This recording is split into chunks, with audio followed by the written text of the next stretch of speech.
guys? This is Painkiller already, and I'm your host, Jordy Jordan, a.k.a. known as Wings of Redemption, for anybody else who can't put two and two together. Who else do we have with us? I'll go next. This is Woody's Gamertag. And this is FPS Kyle, also known as Kyle Myers. Hi, guys. Sorry. This is Brittany, or Pinkranger206.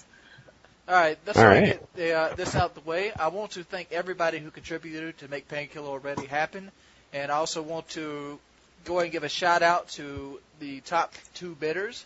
The top bidder did not want to be a part of it because he had to work on a Thursday night, but he has an open invitation to be a part of one of our shows. Excuse me. His name is Ronald Ramsey, and he won it by donating $200. All right. Wow, thanks, Ronald. Wow. And now we've got the bandwidth we need. And we do have the bandwidth we need. And another guy came in fighting for a long time, Michael Walbridge. I also want to thank you for support. We also have the income tax guy. These guys all donated big money, and we didn't end up using all of it. But I'll probably have a contest or buy something to have another giveaway to go along with the controller, or something like the controller giveaway I'm doing on my personal site right now. All right. So I have a first topic. Okay. I was thinking, hey, you know what? This should be our first topic we cover ever, and because it's the first thing people brought up when Gentleman's Choice came online. Are we copying host migration? Kyle, go. All right, here's the deal. I know that this is sort of a small. The Call of Duty gaming community is kind of on YouTube. That is, it's kind of a small, kind of closed community. There are tons of podcasts, and I wanted to make sure that this one wasn't going to be all about gaming. We're going to talk about gaming, obviously, because most of our listeners are gamers and they know us from gaming. But we're going to cover a wide spectrum of topics. And like I said, that would be like saying that one of the other podcasts was copying so and so or whatever. There's tons of podcasts out there, thousands. Yeah, I had similar thoughts. So, like, Idle Thumbs is out there. That's a gaming-related podcast. Host Migration is out there. I think they stopped. Hutch tweeted, I think, that they weren't having fun and it's over now. There's Gentleman's Choice, and there's probably others that I don't know of. So are we copying? Yeah, I guess so. You know, we're not the first, but I don't think I've come up with anything original on YouTube yet. You know, everything I've done is a copy of somebody. You know, the idea of helping people play games better, the idea of putting videos out, commentary. This has all been done before, but it doesn't make it bad. Yeah.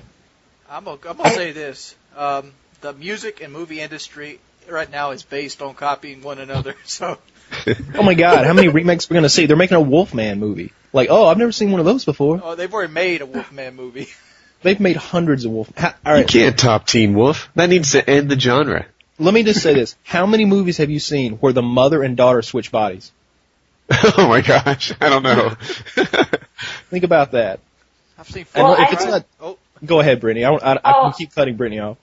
I was just going to say, being like an outsider looking on the inside, I guess the idea could be that you guys are copying, but the content is all different from all three podcasts. So I think each one has their own kind of special thing to it. And I mean, because I listen to Host Migration and Gentleman's Choice, and I think they're completely different. Just the personalities and who you have like on there. So I guess you could say you're copying, but in a way, everybody kind of copies everybody in some way or another, especially on YouTube. So I don't know. It's just my 2 cents. Yeah, I mean, you mentioned movies. Like, there are no original movie ideas. Like, think about that for a while and try to think of an original movie idea, and it's been done. Every story's already been told. Yeah, you're right. Avatar, Dances with Wolves. No, Avatar was like a copy of like the Smurfs and FernGully. It was like if you guys have ever seen that old cartoon FernGully, imagine FernGully but with Smurfs. That's what that was. The old cartoon FernGully? That's like 96. All right, here's the I know. story. I think I'm too old to watch FernGully, and you're describing it as like, you know, Charlie Chaplin movies. No, all right. Here's the. My childhood was over before this old cartoon came on. All right. Well, here's the story of FernGully. It's about some woodland creatures who are like elves or some shit, and there's this, basically people are coming and like slashing and burning the rainforest and taking the rainforest away. And like, it's the same story. And then, even in FernGully, you have, one of the humans is like turned into one of the elves, and he lives with them and realizes that the elves are defenseless, and the slashing and burning should stop, and on and on. It's the exact same thing. It's FernGully with Smurfs. All right. I'm going to go one better. I see it more as Dances with Wolves. I think that Kevin Costner all over it. Because Dances with Wolves is one of the greatest movies of all time, by the way. Well, Avatar is the greatest movie of all time, box office wise. but you look at it, you know, you have Kevin Costner. He gets isolated. You got the Indians, and then the cavalry troop comes in, kills the Indians, and then Kevin Costner doesn't like that, so he goes back against them and sides with the Indians and beats the Unions. Same thing happens in Avatar. You know, you're convincing me. Hey, Dances with Wolves. So when I saw this movie for the first time, I was like a teenager, and my friend's mother was a kindergarten teacher. And I don't know if you know many kindergarten teachers, but a lot of them get sort of wrapped up in that how you talk to 5-year-olds thing and never leave it. And she's there forever. She used to pull my ears when I misbehaved. She called me her sweet dumpling, and that was just like her whole thing. Her whole like life revolved around kindergartners. And I showed her Dancing with Wolves. I was like, you got to check out this movie. It was really good. I saw it, etc. I had no idea how nasty that movie was until I watched it with a kindergarten teacher. There were people dying. There was blood all over the place. They were having sex. Like, I was totally desensitized to it, and she was traumatized by it. And there's my Dances with Wolves story. I hope that's not true what you said about kindergarten teachers, because my mom's a kindergarten teacher, and she calls me an asshole all the time. Poor kid. Yeah, she called us her sweet dumplings and her pumpkin or whatever all the time. So when we got motorcycles, like me and my friends all got motorcycles in high school, and we were Blood and Dumplings. We tried to tough it up a little bit. Nice. That was our gang name. Do you have a like blood and dumpling tattoo? I wish. You know, that'd still be badass. I think I understand all this niceness that you put out now. Yeah. Because my kindergarten teacher turned out to be an alcoholic and lost her job. My first grade teacher was named Mrs. Looney. Ooh. Wow. Not bad. Nice. I wonder what was going through her mind on her wedding day. I would definitely, I'd be like, all right, we're going to do this like they do in Hollywood. I'm not going to be Mrs. Looney. Halo Reach is coming out. What is it, early May? I have May 3rd stuck in my head. Who knows the beta release date for The Halo beta Reach? comes out May 3rd. May 3rd. And then is it September for the full release? Yeah, I believe so. You guys going to switch? I'm definitely going to be I'm going to be splitting my time between that and Black Ops. Definitely. So Black Ops is November, though, right? So there'll be 2 months to play. Do I have my dates wrong? Yeah, I believe you're right. That's how it happened last time with Halo 3 and Call of Duty 4. Call of Duty, I think Halo 3 came out, like you said, in like September, and then COD 4 came out in November, so I think that's the timing that happened last time. I'm really excited about that game. I saw a vid doc or something, whatever they call it today, and it was basically the developers talking about the game and interspliced with clips of multiplayer. And they've got sort of a custom class slot thing now with a perk, and your perks are things like, you know, you can have a jetpack, or you can have the ability to like basically turn into stone for a very limited amount of time and take no damage, and you can sprint now. There's like, I don't know, these weird beatdowns where you like basically jump on the guy and just beat the shit out of him, and it looks like a lot of fun. The weapons are all... I'm psyched for it. I'm definitely going to be playing it. See, when I picked up Halo, I'll call it I don't know, 7. You guys are using the word fun. Like experience. What do you the word Halo, and I'm getting beat down. What's up? Your mic just skipped out. Poop on us. Oh, yeah, what man. were you saying? All right, start over with the Halo thing. Yeah, all right. So I started playing Halo like 6 or 7 months ago, something like that. Is the mic okay? Yeah. All right. And people were starting new accounts, so they would get matched up with noobs, and they were kicking my ass. Yeah. And I started having more fun with in ODST, like that firefight mode. Yeah. I was having a good time with that. And so I'm wondering how well I'll do in the Halo world. I know when I switched to Battlefield, I did fairly well. Now, I switched to bad weapons and stuff and work up classes, so my stats aren't all that awesome. But I walked into that game and felt like I was doing pretty well. If I wanted to do TDM, I was going to go positive in that. So I'm hoping that I can take that and carry over to Halo and not suck. We'll see. It's a competitive game. Have you played much Halo, Brittany? Just a little bit. I don't like it at all. Why? I don't find it to be any fun. So, I mean, I have ODST and I'll have the beta, so I'll probably try it. But the executions look a lot like the Gears of War or Gears 2 executions. I don't know if you guys have seen some of those, because you can actually like beat down people in their Gears. So, kind of reminds me of that. But I don't know. I'm not really a big Halo fan at all. I guess you're looking forward to Gears of War 3 more than anything. Or maybe Actually, not. Not. I got completely duped into Gears 2, and when I played it, I was so let down. So I'm not going to let that happen again with Gears 3. When I got Gears 2, so a buddy of mine from work was going through a divorce, and I had him stay at my house during his separation. So we beat Gears 2 in co-op mode. And it was, I was all excited about it. We come home, get into our pajamas, and then play Gears 2 together on my couch. And anyway, he sucks at video games. Now, I don't claim to be some sort of, video game genius type guy, but he still makes fun of the way I would roll my eyes and get frustrated at him. But, damn, people are dropping bombs on us, and he's running out in the open, and he doesn't seem to get cover, and he's... This is the guy who brought the Xbox, right? Yeah, he brought the Xbox, yeah. But he sucks at games. I'll tell you what, that's the most fun I've had in definitely in a co-op campaign, because there haven't been that many co-op campaigns, but man, that was fun. Just you and a buddy playing through that campaign, and I really like the storyline in Gears 2. Now, I hate the multiplayer. I'm not a fan of the, the way the chainsawing and, dropping mortars on people and the grenades sticking to walls and all that good stuff. But tell you what, that campaign was great. The campaign was good, and Horde mode I thought was really good. Yeah, but Horde mode got a little boring after a while. But I'll tell you what, the best part of Halo 3, the best part of Gears of War, and the best part of Modern Warfare 2 was the commercials. Yeah, I agree. Those commercials were so good. Yeah. The Left 4 Dead commercials were the best, man. They laughed at me for going to the range. Who's laughing now? Lewis talking. Left 4 Dead commercials were awesome. Left 4 Dead, that was a good game. I want to bring this up because you guys are all, getting all kidding and childish about features like beatdowns and stone skin and mess. I hear that and I think, man, that's going to fuck me up.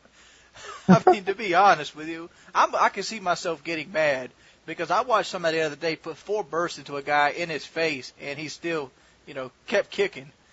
And then you go give him just Halo. 2 or 3 seconds of invulnerability with it. I think you're talking about $2? Was it the $2 Machinima video you're talking about? I don't know what it was. I just randomly picked Halo because me and Kyle were talking about it the other day, and how he goes, nobody can camp on Halo. I'm like, I'm gonna prove you wrong.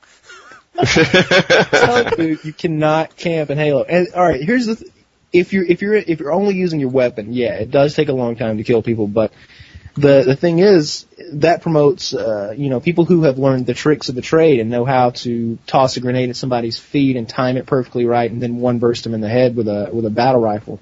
But I don't even think the battle rifle's in this game. It's been replaced by some weird battle rifle-esque single shot thing. Really? I don't know. It looked like a lot of fun to me, and if nothing, I'm gonna enjoy that game. I know I will. I'm going to try the beta, but I'm looking at it the same way as Bioshock 2 at this point. The multiplayer in Bioshock 2, I weren't digging it at all. I was done in like 3 games. Yeah, I know you were. Oh, I remember that night. Me, Woody, and Wings are playing Bioshock 2, and we've been playing like 5 minutes, and it's like, Wings of Redemption has left your party. I'm like, where'd he go? No, it was longer than that. Because Wings of Redemption, the thing about Bioshock multiplayer is it's kind of momentum based. What happens is you die a couple times. Wings died a couple times, and then they started researching him, and now he's going into every gunfight where they've got like increased health or damage against him or something. And he was just getting rolled in that game, and it was funny. He had a bad score, but it was his first time ever. Oh man, it's just like I had like the Tommy gun, and I hit a guy with the lightning, and I'd freeze him. I'd unload a clip, and I had to reload. He'd turn around and just pwned my ass because he had so much of an advantage on me. Yeah. And if you see 2 or more people, you're done. That's it. So that's a characteristic I don't like in video games. Like in Modern Warfare doesn't do this. In Modern Warfare, you play that game for whatever, 15, 20 minutes. You've got the M4 opened up, and you can fight. You know, if you're doing poorly in Modern Warfare, it's probably not your lack of weapons. You know, some of the early weapons are as strong as you need them to be. You're good to go. In Bioshock and Battlefield, I think is this way too. If you join that game and you don't have recon, you don't have, you know, the auto spotting stuff, you don't have defibrillators, you don't have the, you know, whatever an engineer uses to blow shit up. If you don't have that stuff, then you walk into that game and you can be great on the stick and you can know how to play it well, but you're at a disadvantage because your character stinks. And that's something I don't like in games. That's what I was talking about. I think they should go away with perks altogether. No stopping power, no juggernaut, no stone skin, no jetpack. Give me a gun and a map, and that's it. See, this is where me and Woody disagree, because this is how I look at it. If I'm going to spend 20, 40, 100 days of gameplay on a game, I want to be rewarded from that. Like, if I'm a 10th prestige level 55, and I've got, like I said, like on Call of Duty 4, I've got close to 70 days of playtime, and that's not counting private matches, which I spend a lot of time in as well. I think I should get some kind of super weapon and some nice perks so I can just destroy noobs. If somebody picks up the game, they should be like a crawl up a hill to get to the point where they can, you know, hold their own. I like it that way. I think your superpower should be the tactics and knowledge you've picked up in your 70 days. I'm agreeing here. Map knowledge is our reward. Map knowledge. You know the spawns. You know how people act. You know how people generally float on the map. That is your super weapon. I mean, you should not have, plus 30 damage on the guy just because he decided to pay $60 for the game 2 months after you did. I guess I can see that. But from my point of view, all I care about is killing people, and I'm going to put the time into the game anyway. Like, I mean, I've always done that. Like, I spent a lot of time on Halo 3, lots of times on a lot of time on all the Call of Duties. I don't know. It's just nice to get rewarded for that kind of stuff. And it wouldn't have to be some super weapon. It could just be... I've always thought they should give you something for being a 10th Prestige 55. But what are the gold weapons for then on COD 4? Yeah, there you go. That's cool. I like that. Is that just for completing challenges, or...? Yeah, it's 150 headshots with every gun in that class. So 150 headshots with every assault rifle, and you get a gold AK-47. I thought that was just for like a reward for people to actually fucking boost for. Well, I mean that's what most people did. That's what most people did. I actually got my gold AK legit. Yeah, I did too. I worked my way through all those prestiges, and then once I got the weapons I liked, I opened up all the attachments and never used that junk again. I can't tell you how many frustrating games with the Scorpion I had trying to level up with that stupid thing. Dude, the Scorpion is gangsta. That's that you put a silencer on and it's like... I have seen XCal pwn people with the Scorpion, but in my hands it's a freaking spitball tube. It's nothing. I don't kill anyone with it. By the time you warm up, you're reloading. Yeah, you gotta slide a hand on that thing. It was miserable. See, me, I always used it with the ACOG and the stopping power. The ACOG? Oh, because the Scorpion had no recoil. It was a decent distant weapon. Yeah. Hey, so I have it. That was the Halo Reach was the last topic we brought up. Subs joining session in progress. So you guys went off on this in this quad commentary we did one time. With it was me, Wings, Kyle, and the unknown Apollo Fisher, and everyone still refers to him as that, like that other guy. But subs joining session progress. Can we capture lightning in a bottle twice here? You guys still get pissed off at that? Because I'm still not with you on it. Actually, I fixed it. Yeah, I just appear offline. I always appear offline now, even if I'm getting on just to watch a movie on Netflix, because they'll join my Netflix party. Hey, dude, can I watch a movie with you? I'm like, no. Like, no offense. I appreciate that you watch my videos. I love it when you comment on them and rate them and all that good stuff, but me and you are not watching Buffy the Vampire Slayer together. It's not happening. Yeah, what's with you on Buffy the Vampire Slayer? Wow. So I'm looking at my screen right now. It's on Buffy the Vampire Slayer. I'm on season 4, episode 20. Some good stuff. Wow. What can I say? I don't know what to say. I like Sarah Michelle Gellar. Hey, this is the difference between a man. I'm watching the X-Files right now. He's watching the Vampire Slayer. Dude, I've watched every single episode of the X-Files. I've seen them all. There's like 9 seasons. I watched them as they came out. I was watching in the 5th grade. I was watching the X-Files and talking to my 5th grade teacher about the X-Files when the other kids Wings, I'm kind of siding with Kyle on this one. I'm trying to figure out who's gayer, the guy that watches David Duchovny or the guy that watches Sarah Michelle Gellar. Forget about David Duchovny. You've Gillian got Anderson. Gillian Anderson. I never got her. She's a little, pudgy, no? Oh, fuck. Oh, wow. man. Wow. She's like a butterface, man. I don't get it. Butterface. No, she's so nice, man. She is. Wow. You probably don't like Kate Winslet either. I don't really chick follow from Titanic. celebrities. I'm not. Oh, yeah, no, I'm not. Wow, not you deep into her. There we go. Woody's gamer tag is a sexist. Nailed it down. What? How did I become a sexist? Do you want me to leave, or I don't want to get out here. You want Brittany to leave, Woody? Is that what you're trying to accomplish here? No. How did I become such a jerk? Gillian Anderson. No, Gillian Anderson is like, I don't know.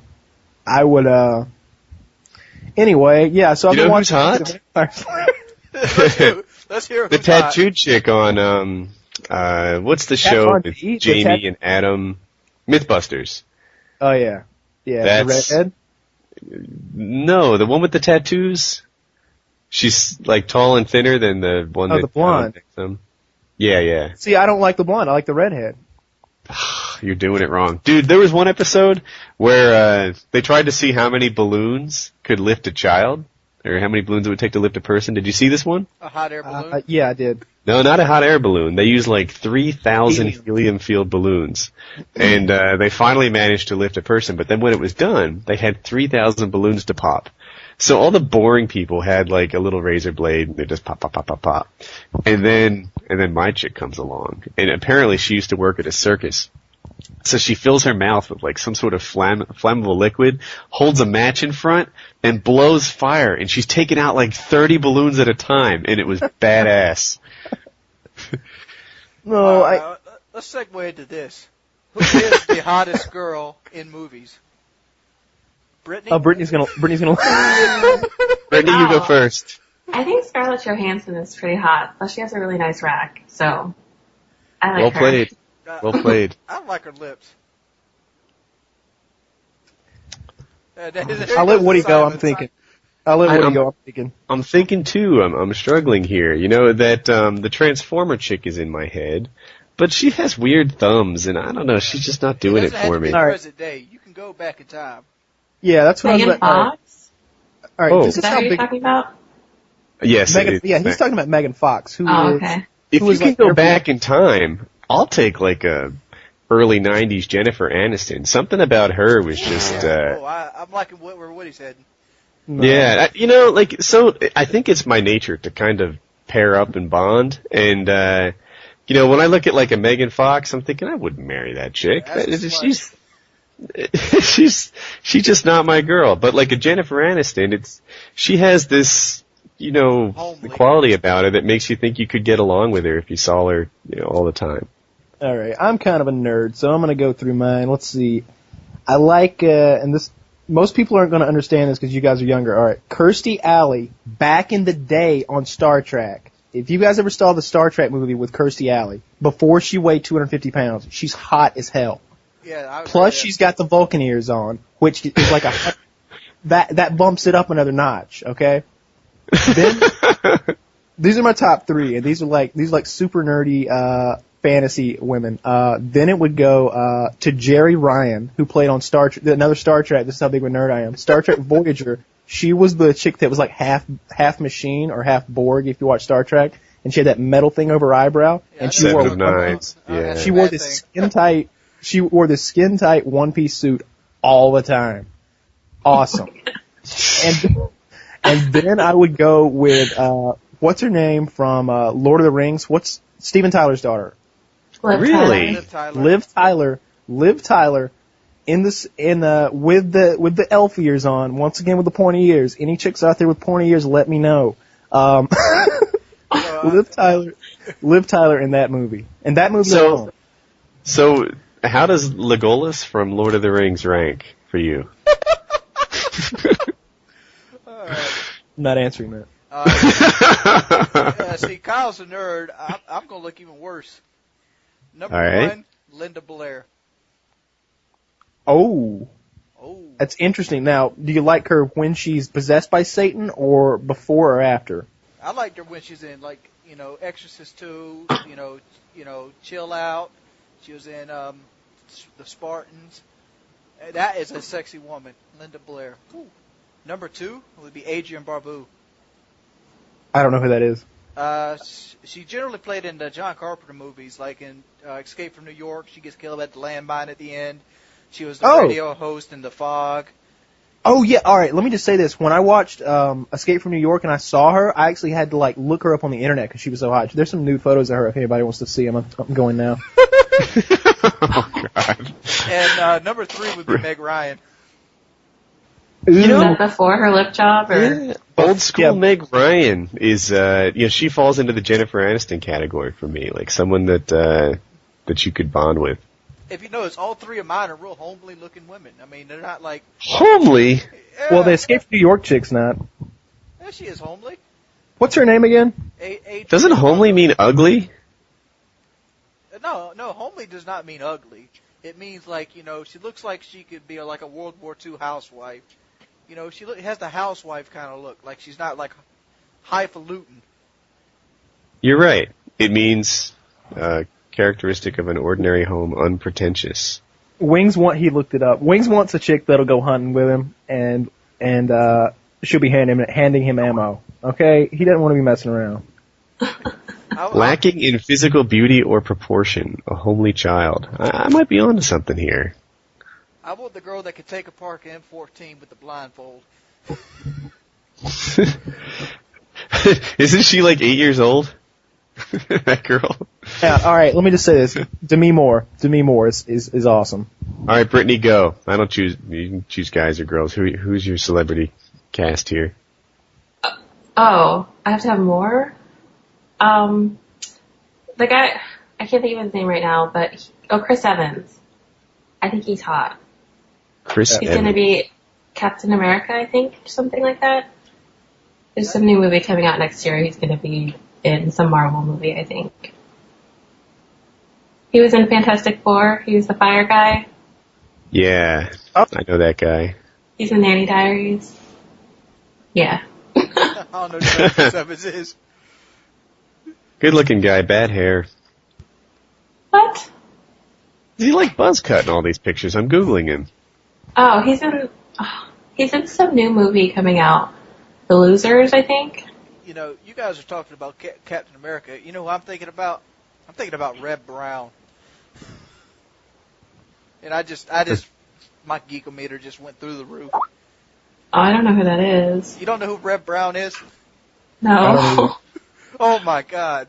Reb Brown is if Bruce Campbell was an action star that you expected to play like a big deal, which he never did, Reb Brown would be the guy under him. Reb Brown was the action star that was 100% an action star, but he never did anything.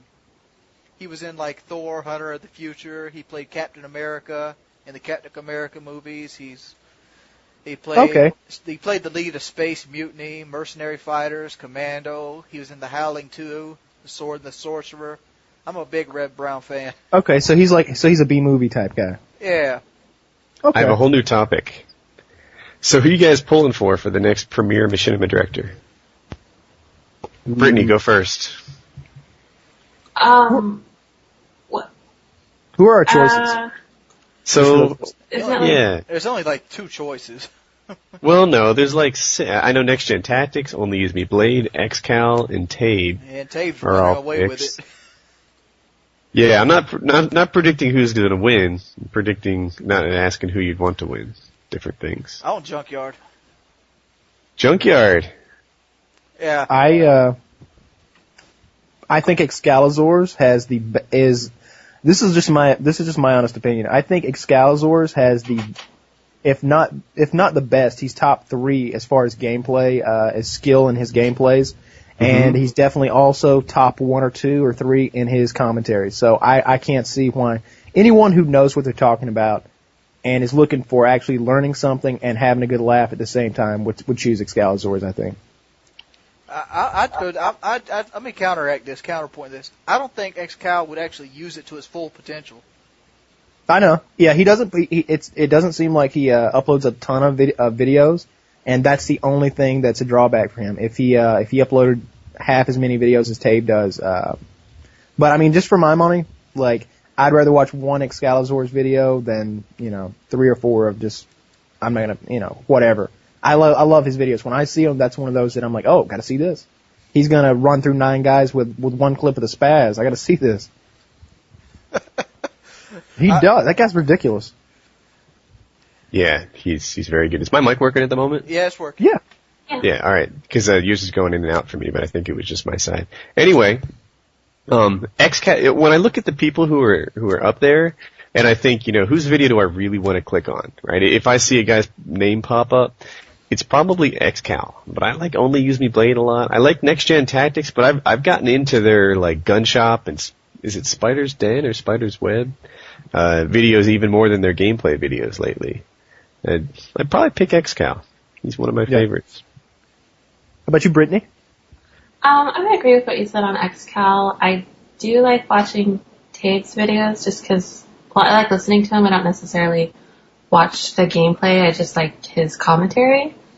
But I would say I agree with everything you say about Excalibur, though. But I also like Only Use My Blade, too. He's funny to listen to. So he's entertaining. Yeah, Only Use Me Blade's another top pick of mine. And I like Tabe's videos. I certainly don't mean to hate on anyone, but he uses a lot of explosives. He's like a lot of the videos I see. He's got RPGs loaded. He's got noob tubes loaded, and I don't like to watch that. Yeah. Do you know how they pick the people to vote for? They're voting on Facebook. It's a Facebook app. Well, no, I mean how they pick the people on Facebook to vote for. Like, I'm guessing that was done internally. Yeah. Oh, okay. There's like 8 choices. I don't think there's any top contenders who miss the playoffs. I could think of one. Well, I was going to ask Wings why he wasn't on there. Let's not go into that. Okay. Oh, I was just surprised not to see your name, that's all. Cause, weren't we all? Sorry. Sorry. Let me just say this. I was surprised as much as you were. That's what I was about to say. None were more surprised than Wings of Redemption himself. Wings has been known to rock the boat now and then. Yeah, if you look at the qualifications for Premiere Director, it's like like how you interact with the community, how you interact with other directors, and I was like, I'm gonna say this in my defense. I interact the most out of any commentator. That's true, absolutely. But it doesn't say how much you interact. Yeah. Is that the criteria they had for picking people, or? It was one of them, wasn't it? They had this list, and it said it was like this is what we look for in a Machinima Premiere Director, and it was like how you deal with the community, how you interact with other directors, your general gameplay. General gameplay was at the bottom of the list, by the way, I noticed. But it was like a 5 or 6 basic little bullet points of what they're looking for in a Premiere Director, and whatever. Oh, okay. Yeah. So let's talk about you, Wings. Oh, no. How can you hate on subs? Hey, oh my god. you're playing with fire now. I don't know what you're... I don't hate on my subs. I should be more specific, but I hate people that hate me. I mean, a lot of people just don't read comments, and they'll just make stupid mistakes, like say I leave the volume too loud in the video, and I have 400 to 500 comments saying, "Oh, volume's too loud," And, it gets irritating to the point where I learned just to, like, shut the video comments off on that video because I don't want to sit there, you got 4 new comments. Click video too loud, video too loud, video too loud, video too loud. I don't care. It gets frustrating at that juncture. But, like, when I do, like, the controller giveaway, that's something I'm doing for my subscribers. And, Mods Armory's helping me out. But I got 200 or 300 guys sitting there saying sausage fingers. That ticks me off. Like, all right, let me just say, all right, like I'm an adult. For those of you who don't know, I'll be 24 May 9th, and if anybody want to give me something for my birthday, be nice. I turned 24 yesterday. Happy birthday! Yeah, but we're past that, Wings. They already missed the boat. I'm letting them know beforehand so they can. I turned 24 13 years ago, so if anyone wants to get me something, that's fine. Go ahead. Yeah, but what I'm saying, all right, so I'm fairly, I guess you can consider me an adult. I guess the U.S. government does, law enforcement does, I've noticed in the past, so so I've got pretty thick skin. I mean, when I see someone who's obviously a 10, 12-year-old, because I can tell by their spelling and grammar, typing some mean message to me, I'm like, right, and I just kind of laugh at it, and I'll like ask them a question. I'll be like, "How old are you?" And they're like, 8, and I'm like, "Fuck off, little man." But I get messages that are like, but when you get like repeated messages like Wings does, I've always told these guys like I really don't get very much hate. I've done some questionable things on my channel before, and we won't go into that. But things that a small minority of people are like really hateful about them if you do certain things, if you ask for any assistance whatsoever. And I'll get a little bit of like hate about that, and I instantly block those people. Like I'm not going to put up with anybody who's going to go after my character or me as a person. And but for the most part, I'm kind of lenient as to what if somebody's like, "Oh, this video sucks," I'm like, "Okay, well I'll try better next time." But like I look at the comments on Wings videos, and I want to cry. I'm like, why are those people so mean to him? There are some mean comments in your video. I've been fat most of my life, and I've gotten kind of immune to insults. But my channel will wear you down. It's like Chinese water torture. The drop of water just burrowing a hole into your skull. That's what it's like. And eventually, about every 2 weeks, I'll blow up and start cussing at them. Yeah. I remember when I was like, I don't know, 19 or so, I used to listen to the Howard Stern show all the time. Yes. And I remember the people on it seemed to be genuinely bothered by callers that would call up and say Baba Booey, Fapa Fooey, or they'd say Jackie the Joke Man wasn't funny, or they'd bust on Fred, or whatever. Those are the people on the show. And I thought to myself, I would do great on this show because I don't care at all. I am so thick-skinned that they could call me up and say this stuff and it would never hurt my feelings. And then you try it. And you think you're thick-skinned, but wait until 800 people tell you suck before lunch and see if it doesn't catch your attention. Yep. You might be able to ignore 2 jackasses in high school. Try it again. Try it again with 800, who are all in sort of agreement and who are all flaming in ways that they would never do in person. And as thick-skinned as you might think you are, it gets put to the test when you put yourself out there online. It does. I remember talking to you that day I posted that scrim against the Hollywood Angels up. That really got to you. It did, and I'm over it now, but that morning it did. That morning it was like, this really stinks. Everybody was just piling on me. And, what it was a cap, for you guys that don't know, it was a cap the flag game, and I had a lightweight marathon class where I was trying to run the flag. And I went real negative. It was like 8-24. But it was a competitive environment, there were no kill streaks, and I was taking a lot of risks. I was trying to run the flag. And I went negative. But then a lot of guys on YouTube don't really get that going negative as a flag runner is kind of the norm. I look at Optic Nerve. Optic Nerve tends to be the flag runner for their team. This is the Optic competitive team. And he goes negative in most of the games I see. And he also is the team MVP with all the flags he caps. And that's how you grade, a flag runner, how that's going. And I just got torn a new one. But what about you, Brittany? Do you get a lot of like mean and nasty things on your comments, messages? Sometimes I do, like the whole Machinima thing. I got a lot of people saying I didn't deserve it, and it's kind of funny because I never claimed to be good at all. Like, I've never said anywhere that I was ever any good, and like, people say I did, do sexual favors for people, or and it's like... On the internet. On the internet. Yeah, over the internet. It's just like, it's funny because it's like, none of these people say any of these things to your faces, so it just cracks me up that they would say it online, but I just usually block them and I try not to respond, but it does get to you. Like, I don't know how it couldn't sometimes. Like, I did a giveaway and people got really mad at me because I just did a free giveaway. Like, I went out and bought stuff for my subs and people got mad at me for it. And I'm like, I don't get it. I'm trying to do something nice for you guys when you're getting mad at me. Like, I don't understand. It doesn't make any sense to me. So I've had two things to say to that. Like, one, I do the same thing. Like, my whole channel is devoted to helping people new at the game play better. Like, that's pretty much what the whole thing is for. And it's like, wow, how can you hate on a guy, when that's his mission? Like, it seems to me like a good thing. And the other thing I wanted to say was Jeff, who's Sasspen Jr. on YouTube, he did a giveaway. And there was some sort of problem with it, where I think he picked the guy who should have gotten second as the winner. So what he did is he was like, all right, I realize I made a mistake. So this guy's the true winner, and I'm going to give the gift to both of them because, I don't want, to mess this up. And he got hated on like crazy for that. And I'm thinking, man, he just doubled the prizes that he bought, and they're still hazing him for it. It seemed insane to me. But that's YouTube. I got a comment because I was telling people that I was going to do another giveaway, but I'm actually going to, I have 2 controllers that I don't need. They're brand new, and I don't need them. And I said that I wasn't going to ship outside the U.S. because it's, it costs a lot, plus you have to fill out paperwork. And some guy's like, well, I'm unsubbing because you're not shipping to Canada.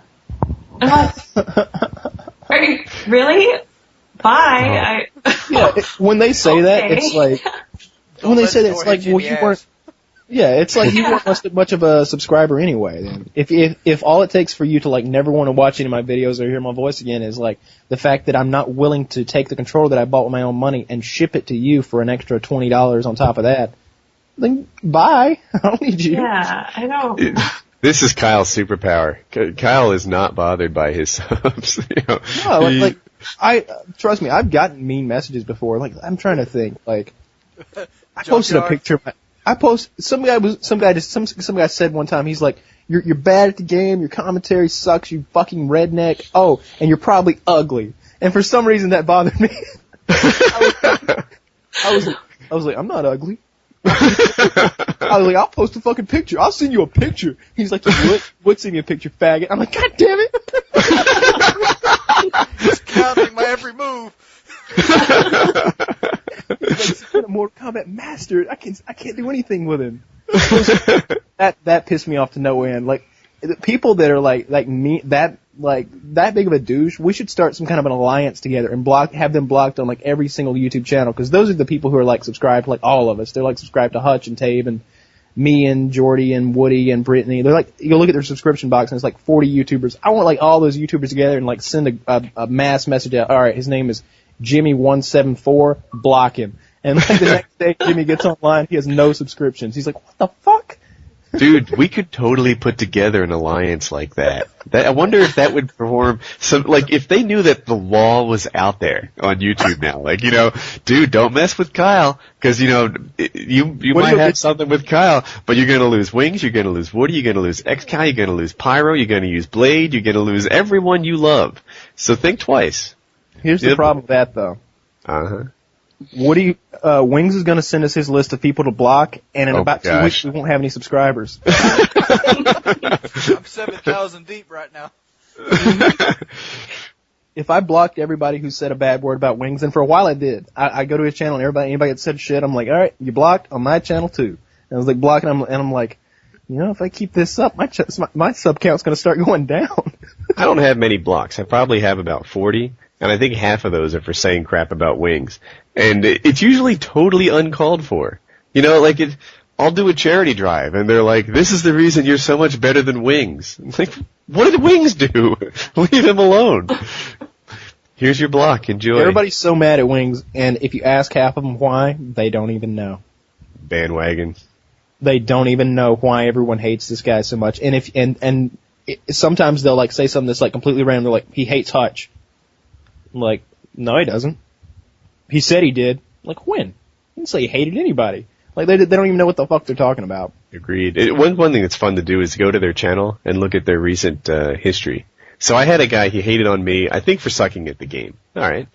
And then I check out his recent history on his own YouTube channel, and he hated on Junkyard. He told him that he breathed too much and that he needed to exercise. And then he hated on he hated on somebody else. It might have been Tabe for his accent. And I'm like, this is a hobby for this guy, just like leaving jackass comments on people's YouTube channels. And you'll look at their comment box on their page, and like 8 people will have called him a fag that day.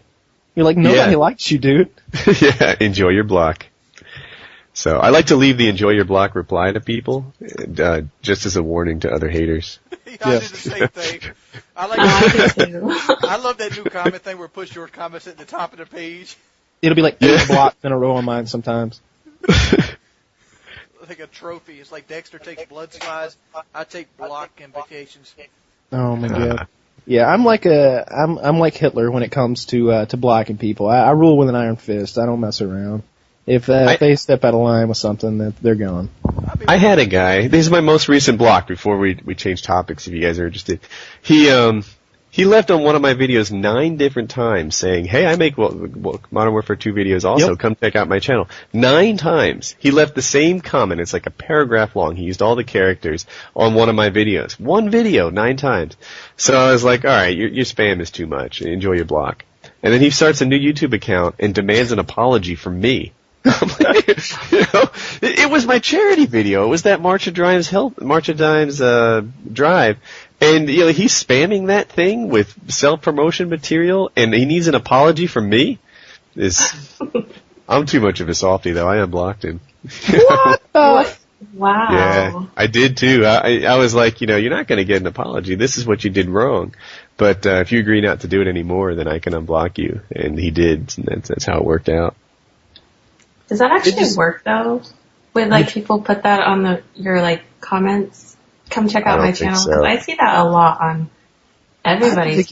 I don't think anybody clicks that anymore. Oh no, I do it sometimes. I'll be like, high HD video on my channel. Just to get ass. That's that'd be kind of funny. Like go on Excalibur's video, one of his videos, and be like, "Oh hey, by the way, guys, I got HD videos on my channel with commentary. Come check them out." You know what's cool about being on YouTube and having a lot of subs? If I leave a comment on some random video, if I go to Brittany's page and leave a comment, it's likely to go plus 12. And it's not like a brilliant insight or anything, but people upvote it because they've seen your videos and they like your stuff. And it makes me feel good. All right, I'll say one last thing before we leave this though. Before I got into the YouTube community, I watch XCal and Blame Truth a lot. And I was scared to put a comment on their channel because I didn't want to be blocked. Yeah. I didn't know what the criteria for being blocked was. I just didn't want to lose the ability to see their videos. Why can't more people be like me? I did the same thing. So XCal used to block people like crazy. He might still lead the league in blocks at this point. And I saw videos with him where, say somebody was the other team was capping a flag from him, and he'd run the other way. So, it's because he didn't want to go into a dangerous spot. And I wanted to leave a comment. I wanted to say, "Hey, man, you should be a little less selfish in your gameplay and go protect the flags." But I never said a word because I didn't want the block. You better hope he doesn't hear that.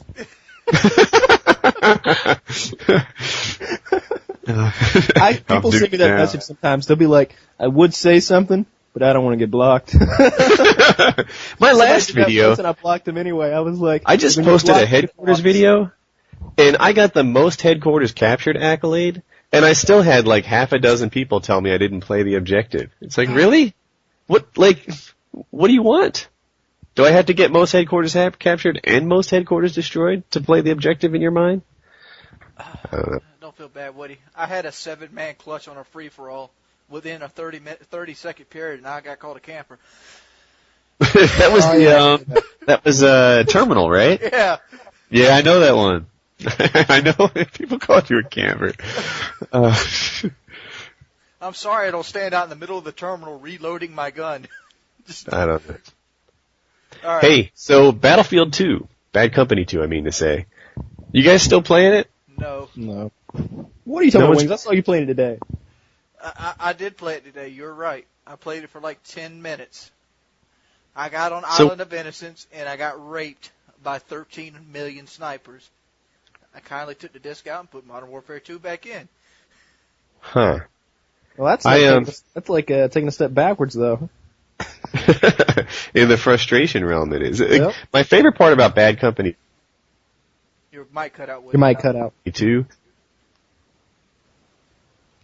Just alert. I was standing in front of. Your mic's cutting out. Or I spawn on somebody. This is kind of cool. Or I spawn on someone, and it's like, all right, I made a bad decision. Like that's my most common death in Bad Company 2. Uh-huh. And it's all good. What is wrong with you? Nothing. But No, in Modern Warfare 2, I listened to every word you just said. I completely agree with you. in Modern Warfare 2, when I die, it's like I had 8 bullets in that guy. I've gotten 6 hit markers, and then someone else kills him, and I don't even get an assist. Modern Warfare 2 is so connection dependent that, like, a lot of times when I do poorly, I feel like it's not mistakes that I've made. I'm just getting screwed. Whereas Bad Company, I rarely feel screwed. But on the other hand, it's a slow game. The maps are too big for me, and I don't know. Why did you drift away from it? I made a video about this today where I was bitching, and I decided I'm not even going to go here. I'm just going to let it ride. But I'm going to bitch now. I played the game for 10 to 15 minutes earlier today, and here's what I seen. Because I went back on it because they said the M60's fixed. I'm like, okay, let me see this. Let me check this shit out. I get on Island of Innocence. I spawn on the offense, and I jump in a helicopter right away. And it takes them 1 minute and 30 seconds to get a teammate in there. Because the team I got put on was all in party chat, so I couldn't talk to them. And they were all doing their own thing, which was sniping on the hill. And so I get one of the blue guys to get in my helicopter, and he goes right to the bay. It's like, so my helicopter goes down, I jump on the island. Needless to say, 40 minutes goes by, we don't take any crates. I try for the crates like 6 or 7 times. I get destroyed. And all the while, my team's just sitting on the hilltop. I keep spawning on my snipers. The game is all snipers at this point. You know, it's like there about to be 12 people on each team. There's going to be 6. Half of each team is going to be sniping, easily. And then when you go to a defensive position, there ain't nothing you can do. It literally isn't. What about you, Kyle? I haven't played it in a while. I haven't played that or the other night I played Modern Warfare 2 with you for 2 games before I rage quitted. And is that correct grammar? Rage quitted, rage quit, whatever. I think just quit. Yeah.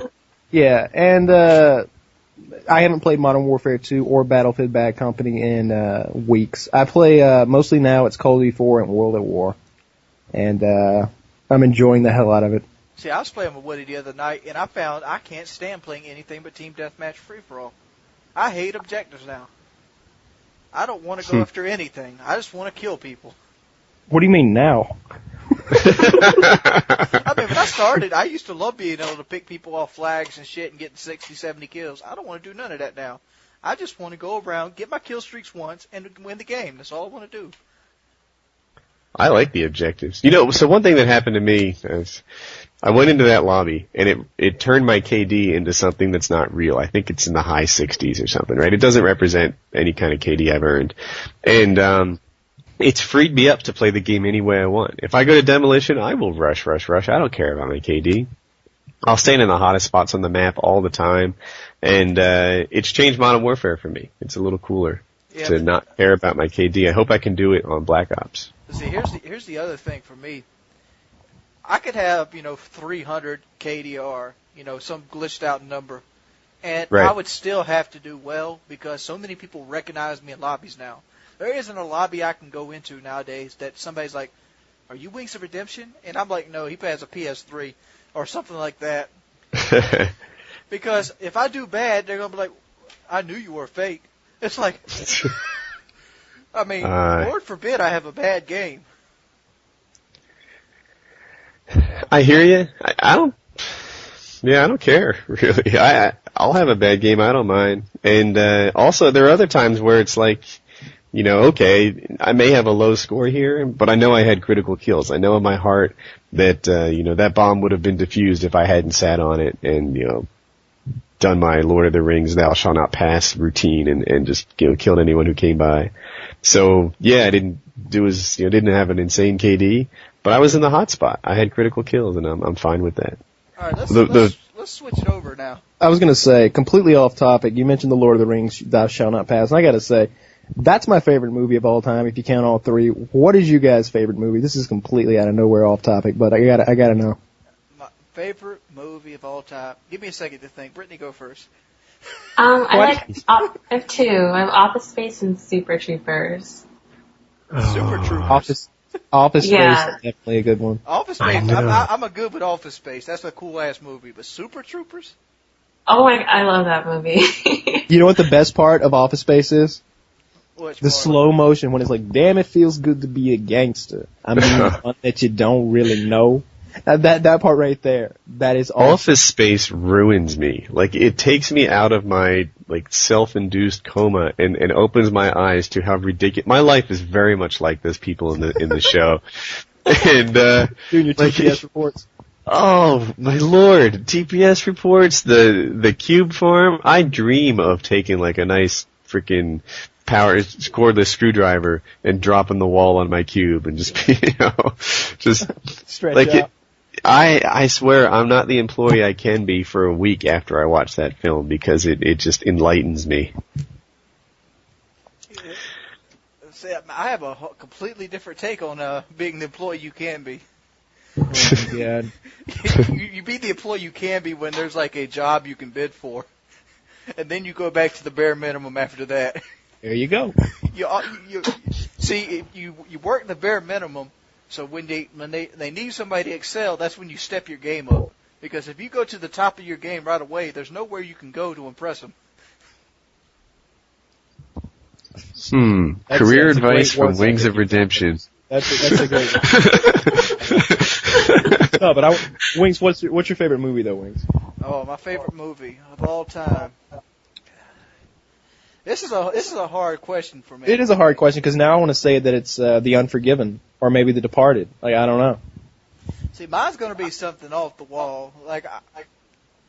I'm rolling around some topics on the top of my head, King of the Ants. That would be up there with one of my favorite movies of all time.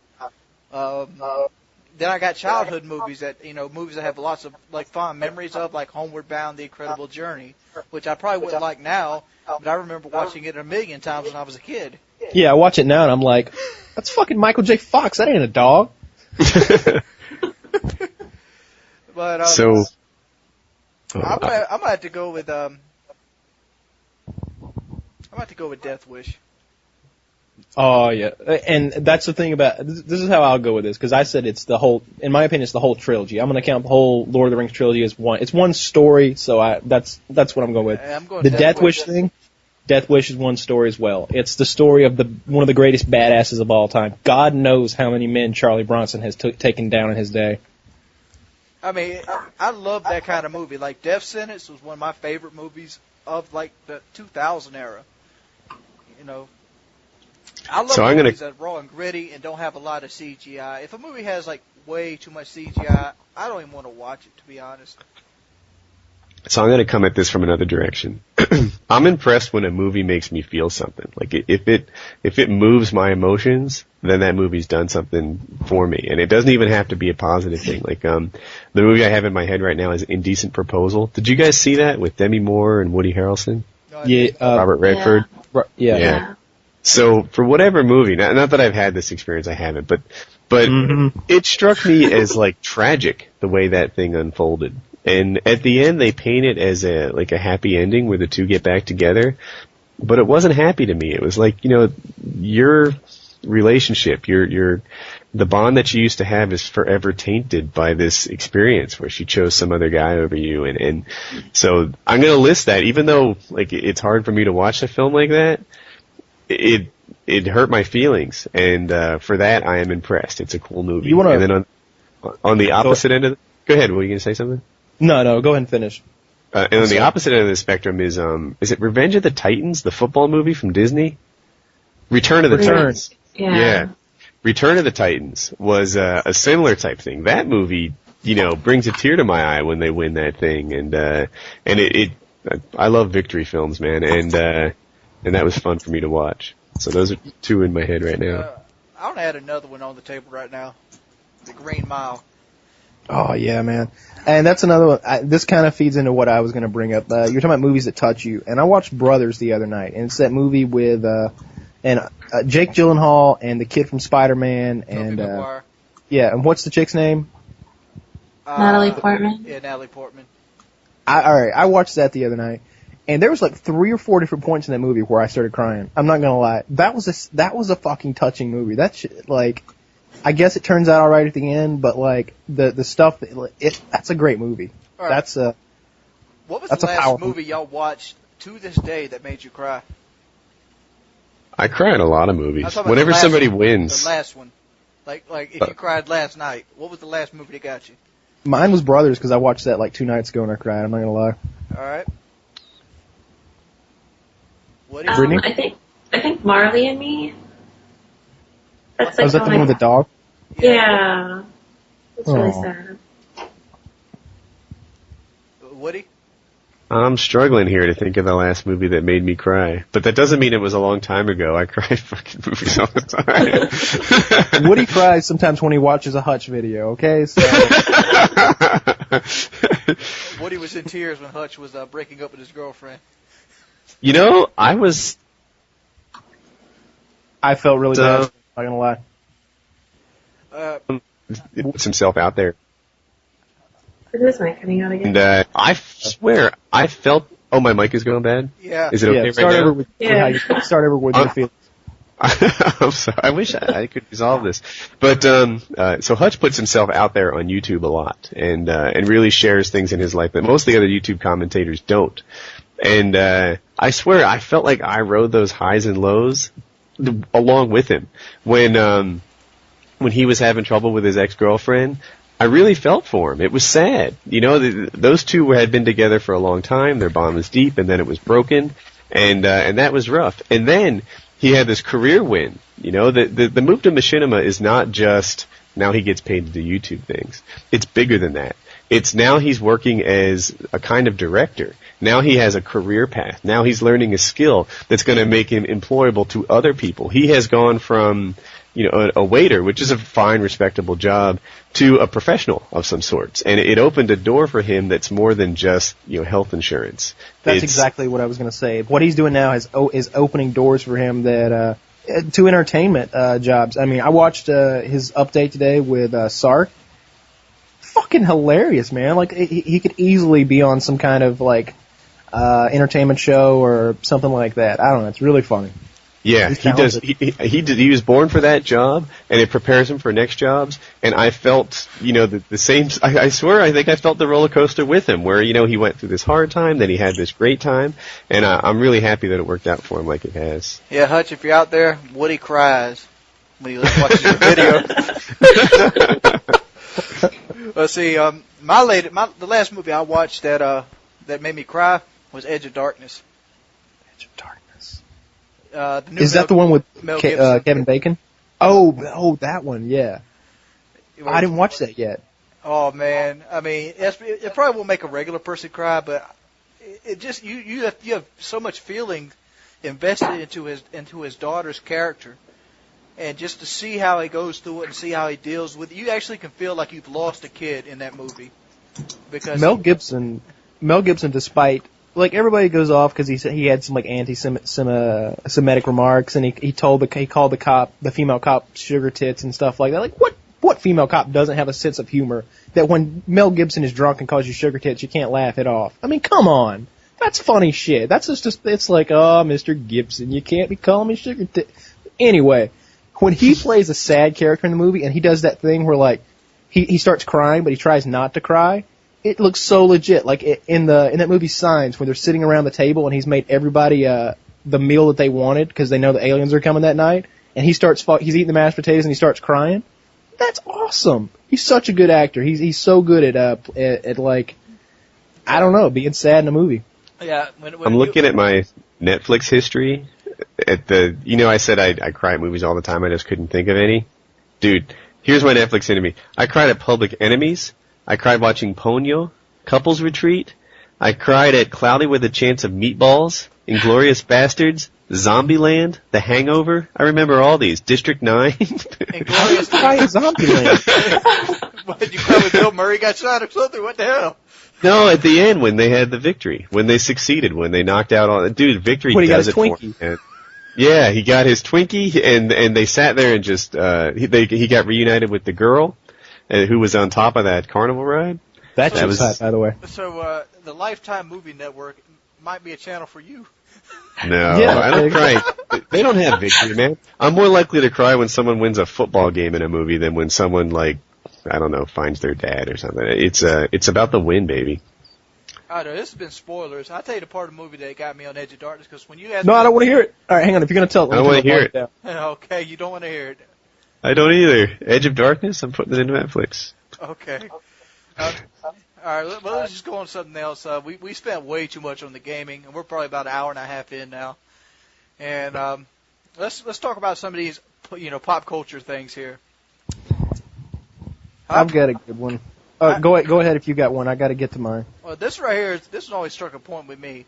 Cops that basically entrap you on parking meters.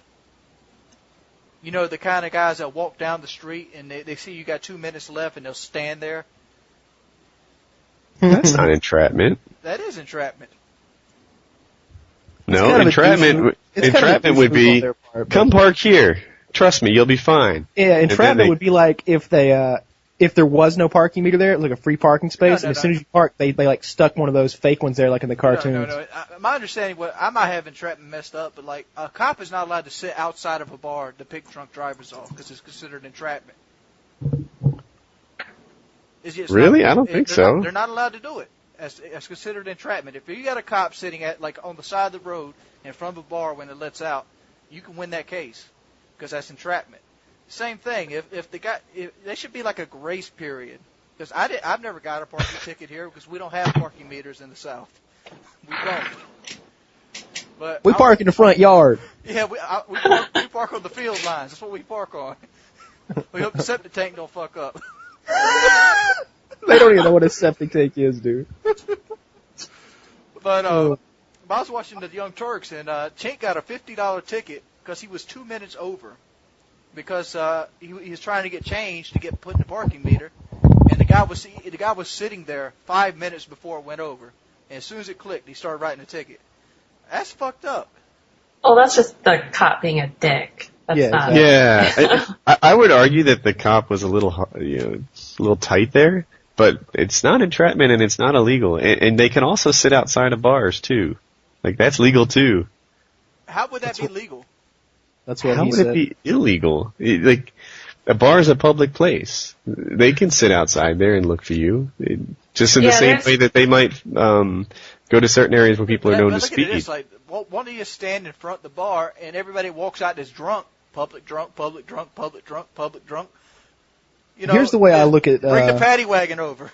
Here's the way I look at cops in general, and this is how I feel about most law enforcement. I feel that most law enforcement is completely unneeded, and their budgets are, like, completely overblown because they've got these quotas they've got to meet, and they're going to meet them one way or another to justify another cop car, hiring 3 more cops, and it's bullshit. I live in a very, very small town. We have like 8 or 9 cop cars. There's a cop on a bicycle. There's a fucking cop on a golf cart. I shit you not. How would you feel if you got pulled over by a cop on a fucking golf cart? I'm not even stopping. Anyway, we have no crime in my town. There's one area in town where how do I phrase this? It's where the bad people live who sell drugs. If you want drugs, that's where you go. And I'm not talking about like black tar heroin. I mean, if you want some weed, that's where you would go. But these guys don't go down there. No. They're stopping people in this little stretch of road where the speed limit is like 25 miles an hour, where it should not be. It's like an open stretch of road. They'll fucking stop and give like grandma and grandpa a $120 ticket to pay for their budget. It's fucking bullshit. I mean, they want to go after the easy like suburban targets, and they have no interest in going after like some kind of a person who is literally a criminal. That's what they do for the living. Don't fuck around and have an out of state tag. tag on your car. It's ridiculous. I got one up on your car. We have 3 cops in my town. 3. I know them all by name. Oh, gosh. And the saying around here is, call the cops if you want. It takes them 2.5 hours to get anywhere. Yeah. I mean, if you got a public violence charge in this town, you might as well not even call the cops. You better get yourself a gun. Yeah. You know what we have that's frustrating are the cameras on the traffic lights. And they shorten the yellow to burn you on it. You think you're going to make it, and you don't, because it has a short yellow. Yeah, you want to hear a funny story about those cameras? When I lived in Atlanta, I sold cars, and at car dealerships, you've got those, like, temporary tags that, like, basically, you buy a car, and there's, like, a tag that says Team Ford at North Point, and then they stick this little holographic sticker on there so the cops know it's legit. Well, if you're selling cars, you have an unlimited supply of those. So I bought a new car. I didn't buy a tag for 6 months. I kept those things on, and I made a point to run through the damn toll booths, to run through the red lights. I'm like, let them take my picture. I'm like flipping them off every time I go through it. I was like the toll booth bandit. Every day I drove through it twice. That was awesome. When I was a teenager, I used to run the toll all the time. I bet I ran, I'm not going to exaggerate, probably 350 or 400 tolls in 2 years. When I lived in New Jersey, I used to just split through those things like I was supposed to. Yeah, in Atlanta they've got that like free pass thing. It's basically like, you put the electronic thing in your, you pay like $50 and it gives you this electronic thing, and you drive through it unlimited, and that's the lane you go through. You just speed right on through that lane, flip the bird to the camera. Like, what are you gonna do? Aren't they better at like sending tickets and stuff? They take a picture of your license plate. Yeah, but that's what I was saying. I've got the temporary tag on the car. That. Yeah. Yeah, that wouldn't work for no person. We don't have none of this shit in our town. But this makes me think of that one story about the guy who shot the toll booth repairman in the face while he ran through the toll booth camera. And I'm like, give that guy a job. Don't send him to death row. You're going 60 miles an hour. You hang out a window with a handgun and shoot a guy in a van. You got talent. Dude, that's hard. I used to hang out the passenger side of my truck and shoot mailboxes with a shotgun. It's hard. He did it with a pistol. He got a headshot. He blew his head off.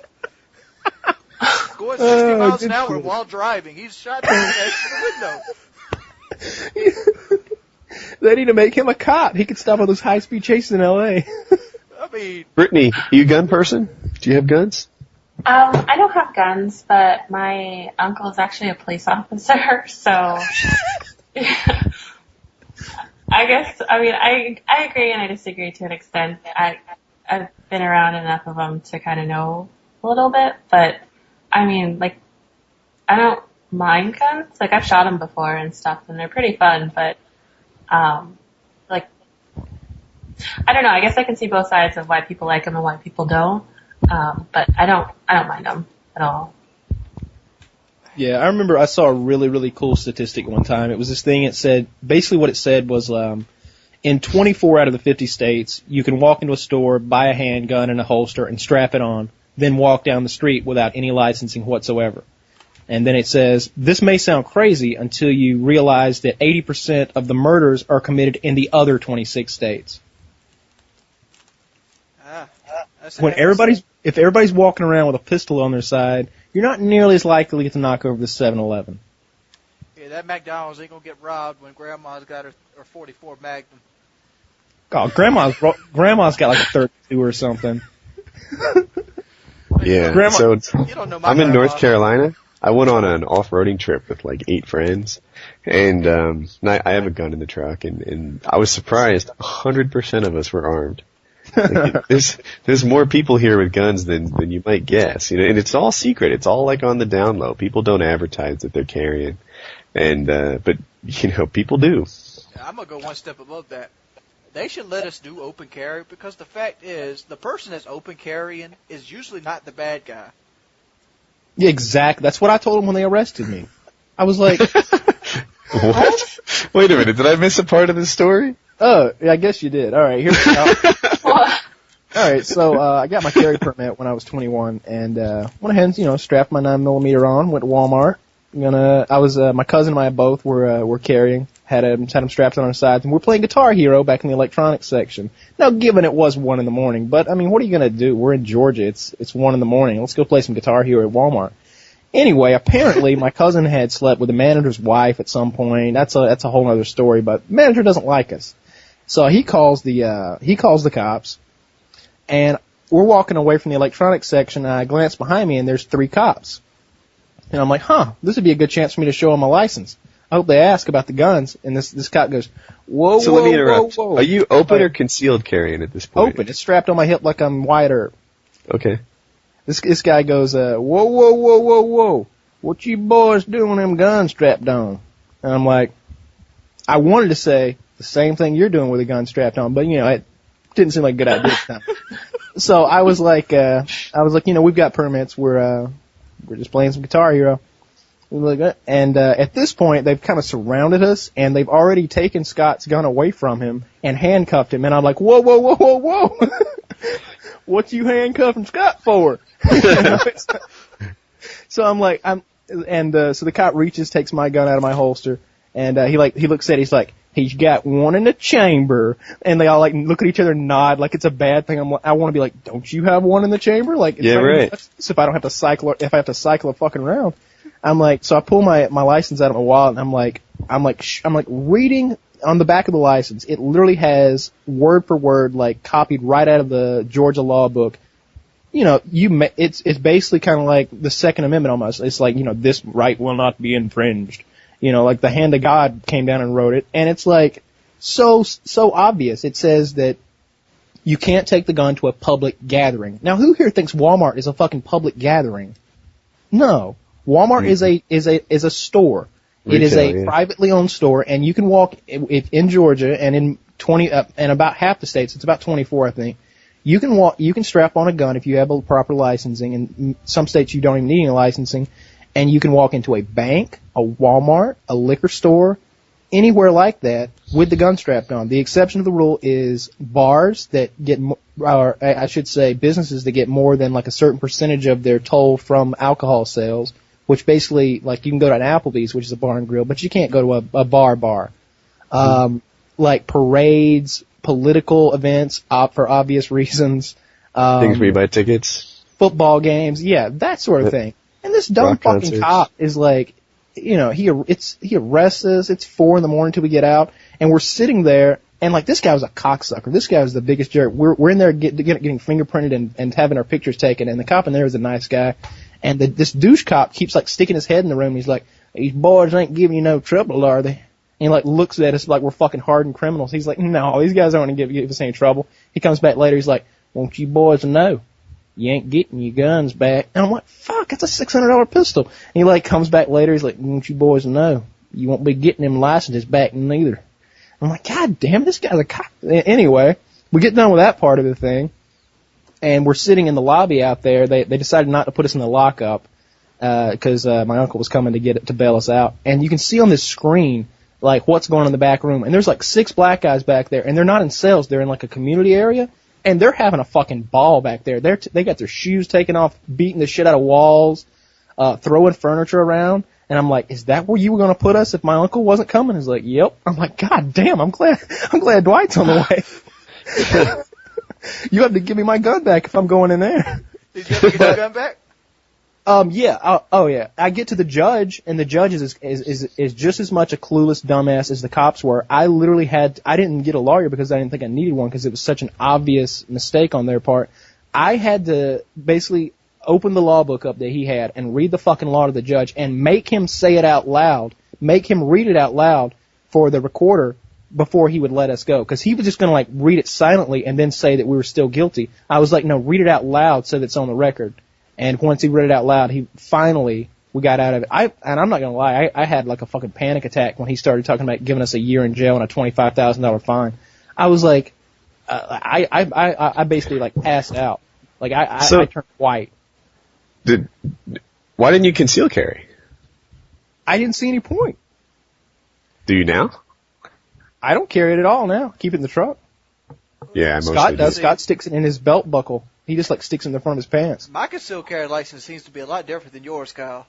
Like, Mine basically gives the make, model, the caliber, and the serial number of my carry gun, which is my 1911. I have my right thumbprint signature on it, and it has like a on the front of it has like my picture, my birth, and all this other mess.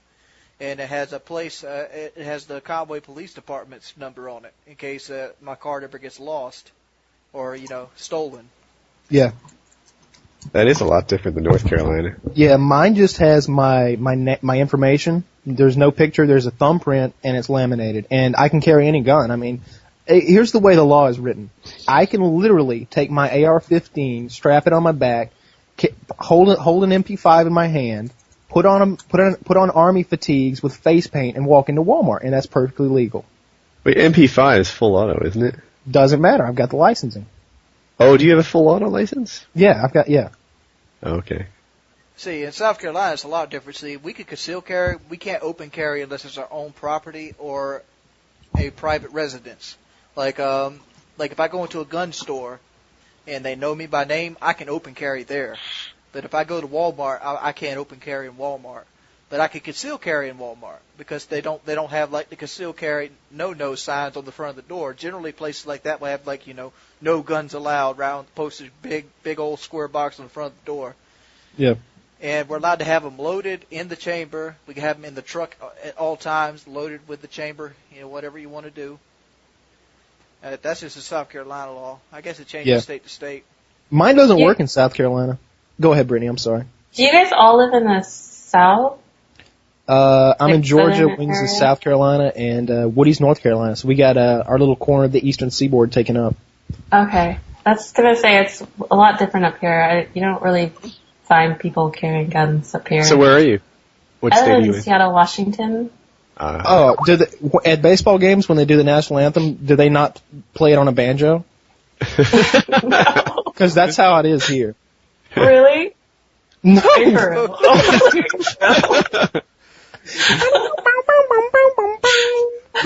Please rise. So I live in North Carolina, but I grew up in Jersey, so I've seen both. Jersey's a state where you can't.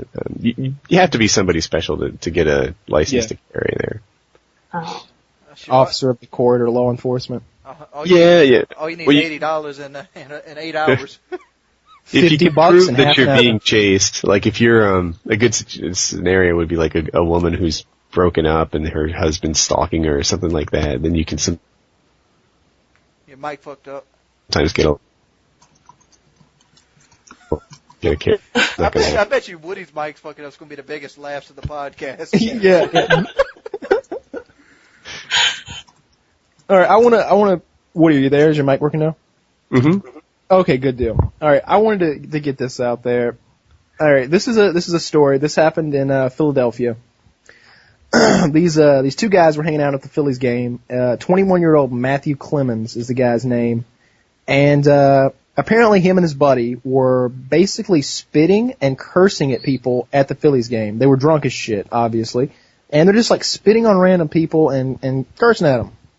So in the row in front of them, there is a cop and his 11-year-old daughter, and the cop apparently got a hold of the security or whatever, and they're like, these guys are being douches, they're spitting on people. So the cop, the security takes one of the guys away and escorts him out of the building.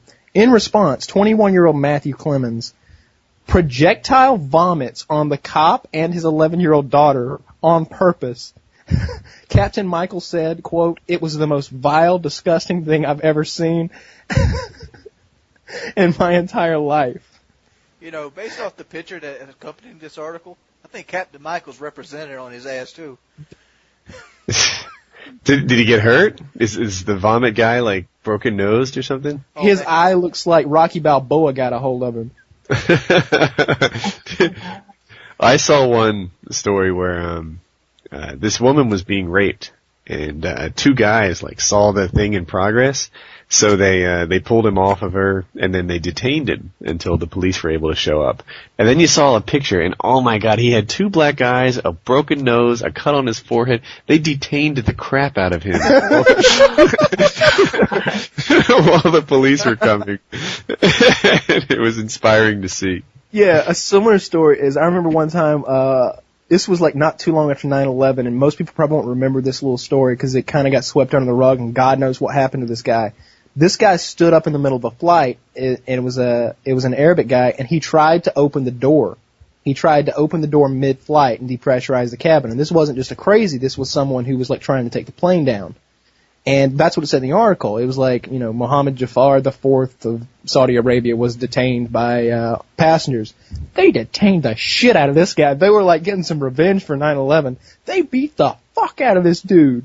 I'm telling you, he looked just like Rocky Balboa after Rocky IV.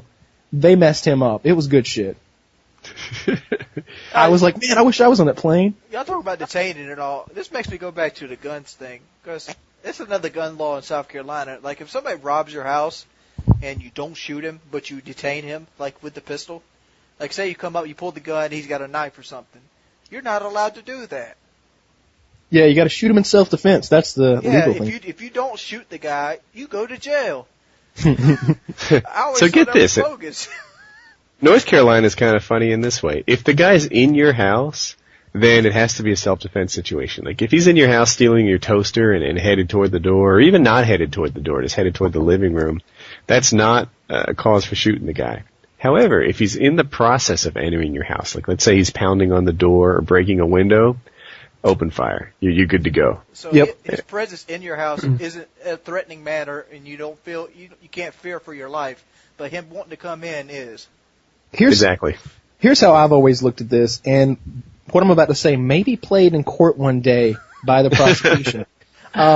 If I catch him in the house and he's like stealing a toaster, that's one thing. But if I catch him in the house and he's like trying to murder me, like he's got a knife in his hand or something like that, I'm killing him. All right, even if he dropped the knife and he was like, "Please don't kill me," I'm killing him, and then I'm gonna put the knife back in his hand, and then I'm gonna call the cops. I'm the same way. I'll shoot his ass first and make up stories for the cops later. Yeah, I'm like, you know what? If I'm the only witness, I'm telling the story. So you, my friend, are going down. I've got 12 rounds in here, and I'm going to use them all. 12 rounds? What's that, a 40? It's a 9mm with an extended mag. My 9 has 17. It's not extended. What the fuck? Not on a Ruger. My 9 has 17, too. Beretta. Yeah, that's a Beretta, right? Yeah. All right, yeah. I've always wanted a Beretta. Oh well, I might even hold him at gunpoint till I can go get a bigger gun. You know what I mean? Be like, point the pistol at him. Be like, recliner. You sit in a bad recliner. Don't sit in my nice white leather one. Be like, sit down. It's like, dude, don't call the cops. Oh, I'm not. Let me go. Let me open this safe over here. I'm trying to get you some money. I'm taking you out with style, buddy. I've always wanted to see what a 3.5-inch slug would do to a man. What do you say? Nothing. You know what? I figure if I kill you with this pistol, they're going to need it for evidence. I'm going to get one I don't like so much. Hang on. Yeah, right. This Mosin Nagant didn't cost anything. You're going down. See, what's fucked up is I couldn't stab him with the bayonet attachment on the Mosin Nagant. I've got a bayonet on my SKS. I've always wanted to stab somebody. I want to see if the shape of the bayonet actually causes the body not to suck onto it, because the Russian bayonet is designed with like triangles. That way, so when you stab the person, the heat of his body will actually seal to the blade, and it was harder to pull out. So they have triangles so air can get up into the wound, and so it's easier to pull out. Yeah, my SKS bayonet has that little groove down the center of the barrel, and that's what that's for. Not the barrel, the blade, the bayonet itself. It's got like a groove cut down the side of the blade, and I would assume that's what it's for. But I'm thinking you do it like I heard this Medal of Honor winner talk about like jumping into a foxhole full of the Japanese in World War II, and he said he bayoneted the first guy and then shot him as he was pulling the bayonet out, and then like went down the line through the trench, killed him. He killed like 18 guys. It was some incredible story. Now, see, if I was in that situation, I would be scared to bayonet the first person. Scared I couldn't get it out. I'd be worried about that. 18's nothing. My kill streak's like twice that. Oh my god. Yeah, but what's your RL kill streak? Yeah, exactly. What's your real kill death ratio, my friend? It's infinite. I think I'm, Oh, not kills. I have 0-0. Yeah, I was gonna say, is there something we need to know about you, Woody? Can't think of anything I've killed that's good. I mostly shoot paper. I killed a cat when I was like 5. Oh, we don't need to know that. I've killed about half a dozen deer, more pigs than I can count. Dude, I killed 35 deer one season one time. My big thing is pigs, so we got a lot of wild pigs around here. Yeah. I don't know. I'll stop in the middle of the road if I see one like walk down the road at night. I'm getting him. So if you're a game warden in South Carolina, sure. I literally don't kill anything. Like have you ever even taken bugs on in the house and stuff? I set them free. Oh no, they die. We're starting to learn more and more about Woody. He cries at the drop of a hat, and he spares insects. I'm pretty sure Brittany is more manlier than Woody. Now, Brittany, I have a gold medal in MMA fighting. Hey, oh damn. Let's talk about the MMA fighting. Yeah, so I did that for a few years until I tore my ACL. I did Really? Muay Thai and I did Really? Brazilian Jiu-Jitsu. Yeah, the gold medal was from this Bud World Cup thing, and I beat a Navy SEAL on my way to the top. All right, so maybe Brittany's not manlier than Woody. Yeah, there's part of the gun thing. Like, so in terms of like where I ranked in my gym, I think I was kind of in the middle. Like the instructor would just beat me up like I was a girl, but the other people in the class, you know, I kind of fit in. And it was neat to see who's tough and who's not. Like the Army guys, you think a Marine is going to be a tough guy, but they're just regular people. Oftentimes they had better wind because they were in good shape, but there's more to fighting than just that. And Marines are just regular people. Cops are nothing. Prison wardens are nothing. Or prison guards, nothing. The fighters were the toughest guys. You know, the guys who had been experienced in the craft. Yeah, it's not everybody that gets punched in the head on a daily basis. No, yeah, like Kyle, I'll ask you, lifetime, how much fighting experience have you been to, like in minutes? half hour. Half an hour, and I think that's a lot. Yeah, Probably right? like total in-fight experience, you know? So I was at like 12 hours a week. And, you know, so like people would say, oh, I'm tough, or don't mess with me, I get really mad. And it's like, get really mad? Like, that's like telling me you're good at the guitar because you really like dancing. Or, you know, like I don't care how into it you get, there's a skill involved here. If you take a guy who can't play the piano, it doesn't matter how enthusiastically he tries. He can't play until he learns, until he practices that craft. And it's part of what opened me to the gun thing. Like I had this sort of certain feeling, like it I don't know, it's freeing. If some guy butts in front of me in the line at the movies, that shit is not happening. You know, you're just like, I'm a little more comfortable with saying, hey man, maybe you didn't see me, but the back is over there. And it kind of, like, when I realized that everybody was armed, it was like, wow, you know, it doesn't matter how tough you are. When, you know, the other guy has a knife. Like, I did this exercise once where, because you do a lot of fighting and you think that you've got something going on. And then I did this exercise where one guy had a black magic marker and I had a white t-shirt. You can do it with a 5-year-old.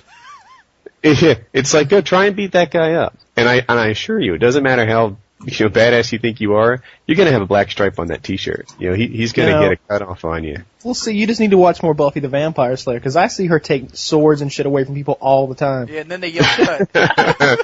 Yeah, Buffy would kick my ass. I've seen the exercise too. Like it's part of like the Wing Chun training. And his mic's messing up again. But you can you can have a 5-year-old hold a magic marker against like a Chuck Norris. He will still have like a black line across his shirt. Oh, fuck that! That little 5-year-old's getting drop kicked. I'm coming at him like a fucking Power Ranger or something. But see, that black line signifies a lot. It's like your body starts going into shock when you get a cut like that. Oh yeah. You know, you start bleeding out. You start getting weaker. Not necessarily. I mean, it depends on the cut, right? I mean, I've had stitches lots of times in my life, and I don't black out every time. I don't know. A lot of people react to that sort of thing differently. A lot of people, if you see you see a pretty deep gash in your wrist or something, like on the back of your arm or something, that's it. They'll freak out. They go into cold sweat. They turn pale. They get shaky. They're done. It's not the same every time, too. So I had my nose broken 4 times, and one of those times, it took me completely out of the fight. I was here's the whole story. I'll tell it. I had a tumor in my left arm. So it was benign or whatever, but it was in the nerve. So this left arm is paralyzed right after surgery. I had surgery about 3 days before, and it's in a sling, and I can't move my fingers or anything. My friends come over to cheer me up, and we're headed to the boardwalk in Ocean City, New Jersey. On the way there, we see about 4 or 5 drunk kids, and one of my jackass friends calls him a drunk, which was true, but not wise to say. We get about 100 feet later, and they tell us to turn around. Well, I'm like the slow one, lagging along at the back of the group. And when we turn around, there I am on the front lines. And I'm telling my friends, like, look, guys, we can't get into a fight. I can't help you. I've got one arm paralyzed in a sling, and it's my first day home from the hospital. And they're like, whatever, we're just going to talk. Trust me, nothing's going to happen. Well, my loudmouth friend and some guy on the other side go back and forth for a little bit, and the guy throws the first punch at my friend, and he splits his lip open. So he essentially has 3 lips now, his bottom one and then 2 top lips split all the way up to his nose. And I reach across my body with my right arm to sort of hold him back, and hoping that the thing doesn't escalate, that it's a one punch and then the whole thing ends. And while I'm holding my friend back, another guy hits me in the nose, and he breaks it in 2 places. Now, of the 4 times I've had my nose broken, on this one, I was done for. I was hardly paying attention to the whole fight anymore. One friend was on the ground getting kicked by a few guys. I'm just watching massive amounts of blood pour out of my face. And, you don't know how you're going to react, but sometimes you get popped like that, and you're done fighting. It's just through. And that's what happened to me that time. And this is also why it drove me to guns. I have no stamina. I'm not in good shape. And I have no fighting prowess whatsoever. But guess what? I can kill you at 700 yards with a snipe rifle, a snipe rifle. I'm a pretty good shot on the move with a handgun. You could be fucking Chuck Norris, and if I have the gun, I feel confident. It's like that scene from Indiana Jones when he squares off with that huge guy with a sword, and the guy starts swinging around doing that crazy stuff, and he just pulls the gun out and shoots him and walks away. Mm-hmm. Yeah. I don't think kids get that nowadays. It's like all this fighting prowess you claim, especially on the internet. Especially my haters. Like, I'll beat your fat ass up and shit like that. I'm like, no, you won't. I'm not gonna have that. Like you're under the misconception that there's gonna be some kind of hand-to-hand engagement. Yeah. That is not happening. I'll shoot your ass when you ride up on the Huffy, bitch. Oh.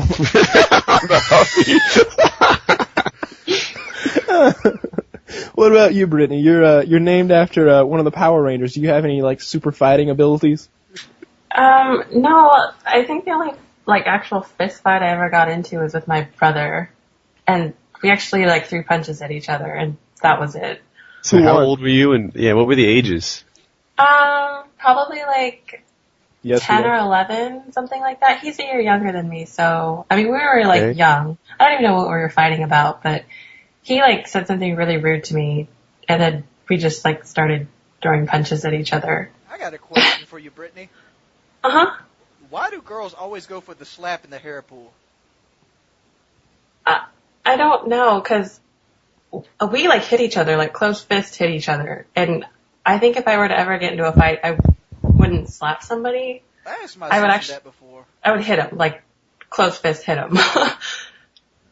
Not me, I'm a hair puller. My sister's significantly younger than me, and when she goes to fight somebody, she likes to get in fights, and she always goes all the way up above her head with the fist, and there's an axe handle smash. I'm like, you're taking all your leverage away when you do that. It's why do you do that? I've seen some girls fight on YouTube before, and I know I've seen UFC fights with chicks, and those chicks would just beat the hell out of me. But I've seen some fights on YouTube, girls in the after high school and stuff, and I've seen some awful beatdowns on there. Some of those chicks don't mess around. Oh, you're talking about one where you grab them by the hair and you start throwing their head in the wall?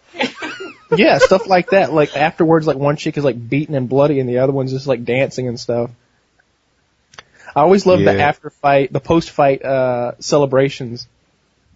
Early when I first started training, I got beat by a girl, Tara La Rosa. She was the best on the planet, actually. I didn't realize it at the time, but she won Abu Dhabi's, if you guys are Brazilian Jiu-Jitsu people out there. and I rolled with her. She's from Jersey. Anyway, good stuff. I gotta say, I've got no losses to a female under my belt right now. I think Tara might take you. I don't think so. See, I'd run her over in the truck.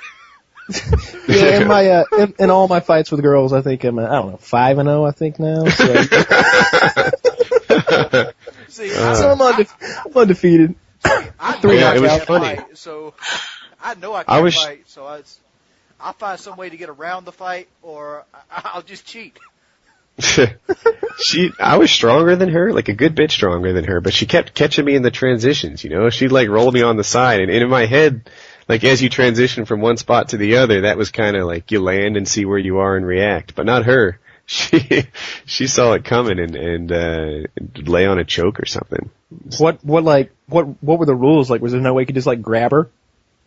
I was grabbing her. It didn't work. Wait. I'm no like fighting expert, but it would just seem that like, and I'm thinking like an average girl, you know, like 130 pounds. I weigh almost 200 pounds. Like, I think I could just like tackle her and like, yeah, I won the takedown. I won the takedown, and then I was in her guard, so that's pretty much the missionary position. And when you're in somebody's guard, you can't really do much. They control your hips, and there's not much striking or whatever. And I wasn't pounding. You know, that sounds like a lot of fun. Being in somebody's guard. Yeah. Like, well, right. You know, I gotta ask this question. Like, there's rules in like the MMA. Like, you couldn't like tackle her and just elbow her right in the chin on your way down and mess like that. You can't like throw elbows and knees and mess. No, elbows are good. You can't throw. Let's see. You can't kick when they're down in the UFC. You can't kick them in the head, actually, when they're on their knees or on their back or whatever. And you can't eye gouge. No, that's the worst part. Like, come on, a little eye gouging never hurt anybody. And you can't headbutt. But why can't you headbutt? You know, in the early UFC, you could headbutt. And what's the difference? You're going to hit him in the head with your fist. Dude, you trust me. I would much rather get punched by a fist than I ever would getting headbutted. Somebody's fucking forehead is like. There's a lot of mass behind a headbutt. Oh, it's not the mass. It's hard as a rock. I don't know what the theory is behind it, but my guess is it's an evolution from boxing, where you can't headbutt there, and they want you to hit with the gloves. And there he goes. Woody, we got to work on your mic. And I'm guessing. This is awesome. I wish I knew what to do, you know? I've talked in this thing forever. Is it still going on? You're good to go. It goes for like 30 seconds, and it's like, today, I'm sorry. I feel terrible. I use this thing all the time. I don't know what the issue is. But I'm guessing it's an evolution. We should wrap this up soon, though, because we're about 2 hours into it now. Yeah, all right. Way too long. I'm thinking it came from boxing rules. There's the short version. I would. All right. I'd much rather get punched than ever headbutt. A headbutt will knock you. A headbutt would knock your head. It'll fuck you up. It'll split your forehead open yourself. It'll split your nose in half. Like an axe, son. All right, let's talk about this last topic before we get going. Nicolas Cage is broke. Your thoughts? All right, I just want to know where the money went. I know with Mike Tyson, and I want to know the motivation behind it. Mike Tyson spent all his money because the neighborhood he was from, the mindset that he had, he was never going to live to see the next year. So he's like, I might as well spend it while I'm alive, right? And he spent, Mike Tyson went through like almost $1 billion over his time. The guy was getting paid millions and millions for every fight, endorsements, all that shit. But Nicolas Cage has no fucking excuse. He's just a weirdo, apparently. Like, I don't know what he spent his money on, but I noticed that he has already bought and paid for his tomb, which is in where is it that New Orleans. In New Orleans, and it's this massive pyramid. Okay, it's a pyramid like I don't know, it's huge. It's like 15 feet tall. And I remember somebody saying that like if he kept it up, then he was gonna have him and his family were gonna have to move in there a little sooner than they planned. Oh my god! Because he's lost all his houses. He's lost like 2 or 3 houses. Yeah, but he's got 13 of them, so he's still good. Like, I'm just reading up on it. It looks like his money manager, he's suing him. He's blaming him. He says that the guy's never been sued before, so he had no reason to think he was crooked, but that he charged him millions in fees for managing it. Did you guys see that too? Yeah, I was looking it up as well. And that's what it seems to be, is his money manager. Yeah, but all right, but I can understand, like, if you're like, I don't know, some small-time guy who's got like $10 million, and obviously $10 million is an incredibly enormous amount of money, with $10 million in the bank, but this is Nicolas Cage. This is a guy who, you know, if you just asked somebody who didn't know about what we're talking about right now, they'd be like, yeah, he's worth $50 million easily. Because, I mean, this guy's been a successful movie star for the last 25 years. I just don't get how that much money can get gone, and you cannot have, like, the money invested in real estate and things that is actually paid for. Like, why is he making payments on a house anyway? Here's my question. Why is this a story? I mean, all you gotta do is sell like 12 of your houses and you're back in the business, or just star in one movie. All you gotta do is downgrade your life a little bit. You're not gonna be eating dog food. Yeah, I guess. I heard Charles Barkley got in some trouble like that not too long ago. But I'm thinking, like, he's going to be in 2 movies this year. There's this Season of the Witch movie, and there's this Sorcerer's Apprentice movie. He probably got $9 million for both of them. I mean, it's got to be getting. I don't know how much in debt he is, like how far behind he is, but if it's more than $10 or $15 million, that's mostly his fault. I don't think you can blame it all on a crooked money manager, because like at some point you got to take responsibility and be like, and check your banking account. This also goes along the lines of Michael Jackson. If you die and you owe $400 million, I feel you did something right. I mean, I'm reading this stuff. This guy spent money like crazy. He has $33 million in houses. He has multiple Rolls Royces, and he leases his Rolls Royces. I won't lease a Honda Civic. What's with this jackass leasing Rolls Royces? And it's actually a good move on the Honda Civic this year. I don't know. It's rare that leasing is a good move. I leased an Acura TL one time and came out of pocket $7,000 for 3 years. Oh man, I don't know why y'all lease. I don't lease. All right. Here's the thing behind a lease. If you are the kind of guy who buys a new car, and I know Woody's not. You've told me that you hang on to a car for a long period of time. But if you're the kind of guy who every 2 years, 3 years, 4 years, 5 years is gonna buy a new car anyway, then what's the point of buying a car? Buying a car? Because what you're going to end up with is at the point when you're ready to buy a new car, you're either going to have negative equity and you haven't paid the car off yet, or the car is just not worth very much. So the lease allows you to, you're constantly making payments, which you were going to do anyway, since you were going to be buying another car in 3 years. But they're very, very low payments, and you're always in a really nice car. Like, I mean, I've seen people lease cars that they could never afford to buy, and that's the thing behind the lease. The lease is pretty cool in some situations, and it's a really good way to rip people off. Trust me. Yeah, but I see these car dealerships leasing these trucks to old men for like $900 a month. Yeah. I mean, I know a guy named Scott Daniels. I mean, this guy his credit is so bad. He is so messed up in every situation for him. But this Dodge dealership he's got, they fucked him over. He's paid $900 a month for like a Dodge Ram pickup. And he keeps going back like every year and getting a new one. And shit just keeps going up. I had a guy paying $1,800 a month on a Mustang Cobra one time. How the fuck you talking into that? Took me 7 hours to sell him that car. 7 hours sitting at my desk. 7 hours sitting at my desk selling that car.